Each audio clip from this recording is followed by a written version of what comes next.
Sa patuloy pa rin na pagtaas ng kaso ng dengue sa bansa, muling nagpaalala ang Department of Health o DOH sa publiko na puksain ang mga lamok na nagdudulot ng sakit. Narito ang report. Iniulat ng DOH na patuloy pa rin silang nakapagtatala ng dengue cases sa bansa, kung saan ngayong taon mula January hanggang September 6, 2024, umabot na sa 208,965 ang kaso ng mga sakit, katumbas yan ng 68%. Di hamak na mas mataas daw kumpara noong 2023 na mayroon lamang 124,157. Sa kabuuang bilang na yan, 546 na ang nasawi. Sa kabila niyan, tiniyak ng DOH na nasa 0.26% lang ang case fatality rate o CFR sa dengue.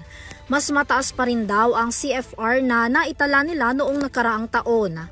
Ayon sa Kagawaran ng Kalusugan, mula August 4 hanggang August 17 taong kasalukuyan, lahat ng rehiyon sa bansa ay naobserbahang tumaas ang kaso ng sakit, maliban dyan ang Mimaropa, Bicol, Zamboanga Peninsula at Bangsamoro Autonomous Region in Muslim Mindanao o BARM.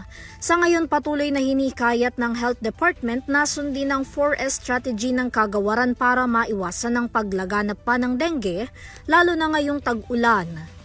Para sa UrTV News, Vanessa Cleofas, sumasaludo sa bawat Pilipino.